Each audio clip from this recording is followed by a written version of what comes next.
ഇന്ന് തന്നെ ഡൗൺലോഡ് ചെയ്യൂ. കാണൂ നിങ്ങളുടെ ഫേവറേറ്റ് ഷോസ്.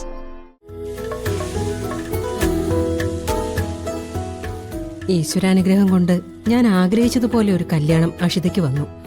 പക്ഷേ ഇപ്പൊ എന്തോ മനസ്സിനൊരു സമാധാനമില്ല. നമ്മൾ സന്തോഷിക്കേണ്ട ഈ സമയത്ത് നാത്തൂൻ എന്തിനാ ടെൻഷൻ അടിക്കുന്നേ? ടെൻഷൻ ആവാതെ എങ്ങനെയാ?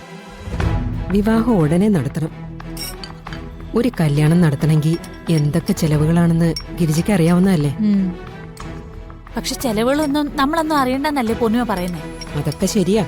പക്ഷേ അഷിതയ്ക്കുള്ള ആഭരണങ്ങളെങ്കിലും നമ്മൾ കൊടുക്കണ്ടേ? അതെ, അവരുടെ സ്റ്റാൻഡേർഡിനനുസരിച്ച് ആ കാര്യത്തിൽ നമ്മൾ എന്തെങ്കിലും ചെയ്യണം. അത് തന്നെ എന്റെയും ടെൻഷൻ. സ്വർണത്തിന്റെ വില റോക്കറ്റ് പോലെയല്ലേ കയറി പോകുന്നേ.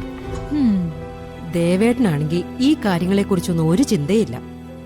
അങ്ങേർക്ക് ആദ്യ ഭാര്യയിലെ മകളെക്കുറിച്ച് മാത്രമേ ചിന്തയുള്ളൂ. നാത്തും വിഷമിക്കാതെ നമുക്ക് എന്തെങ്കിലും വഴി കാണാം. എന്ത് വഴി? പിന്നെ എന്റെ പഴയ കുറച്ച് ആഭരണങ്ങളുണ്ട്, അതൊക്കെ ഒന്ന് പോളിഷ് ചെയ്തെടുക്കാം. പക്ഷേ അതുകൊണ്ടൊന്നും ആയില്ലല്ലോ. എന്റെ കയ്യിലും കുറച്ചുണ്ടല്ലോ, അതും എടുക്കാം. പിന്നെ ഒരു വഴിയുണ്ട്. എന്ത് വഴി? എന്റെ നാത്തൂൻ ഇത്ര പൊട്ടിയായി പോയല്ലോ. നീ കാര്യം പറയ് ഗിരിജെ. ജയശ്രീയുടെ സ്വർണം മുഴുവൻ ആ ദുർഗയുടെ കയ്യിൽ ഇരിക്കല്ലേ, അതിങ്ങ് വാങ്ങണം.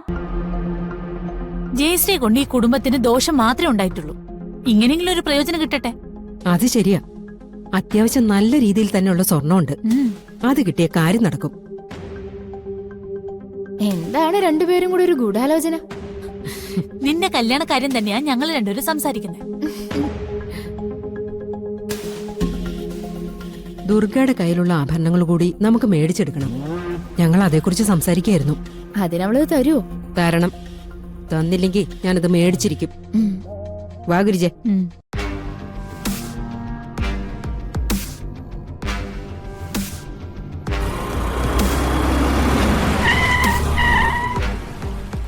എവിടെ നോക്കിയാണോ വണ്ടി ഓടിക്കുന്നേ? നിന്റെ മുഖത്ത് കണ്ണില്ലേടി? പോടാ വന്ന്. നീ എവിടെ നോക്കിയാടി വണ്ടി ഓടിക്കുന്നേ? വാങ്ങിക്കാൻ പോവാണോ? താനൊക്കെ എവിടുന്നാണോ വരുന്നേ? നീ എവിടെ നാളെ കയറി വരുന്നേ? നിന്നെ തനിക്കത് കണ്ണുണ്ടൂടെ? വിവരില്ലാതെ ഇങ്ങനെ സംസാരിക്കല്ലേ. അതിന് നീ ഏതാടി? വണ്ടി എടുത്തോണ്ട് പോടി. ഒന്ന് എടുത്തോണ്ട് പോടോ. അവിടെ നിൽക്കടി. എടി നിൽക്കാൻ. വണ്ടി എടുത്തോടി. എടി ദാ വണ്ടി എടുക്കടാ.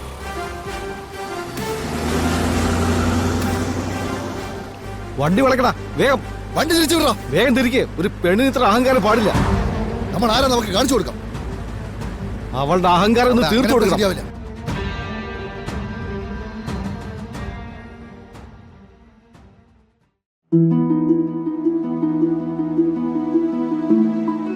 ദുർഗേ,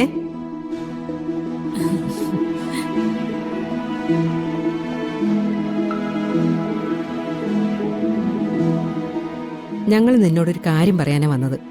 പറഞ്ഞു. അഷിതയ്ക്ക് കല്യാണമായ കാര്യം നിനക്കും അറിയാവുന്നതാണല്ലോ. അതെ, അവരൊക്കെ വലിയ ആൾക്കാരാ. അപ്പൊ അഷിയെ നമ്മൾ അങ്ങോട്ട് അയക്കുന്നതിലും ഒരു അന്തസ് കാണിക്കണം. അതുകൊണ്ട് തീരെ കുറവല്ലാത്ത പോലെ സ്വർണ്ണമൊക്കെ കൊടുത്തു വേണം അവളെ അയക്കാൻ. അതെ, എന്റെ നാത്തൂന്റെ സ്വർണം മുഴുവൻ എടുത്താലും അതൊന്നും ആവില്ല.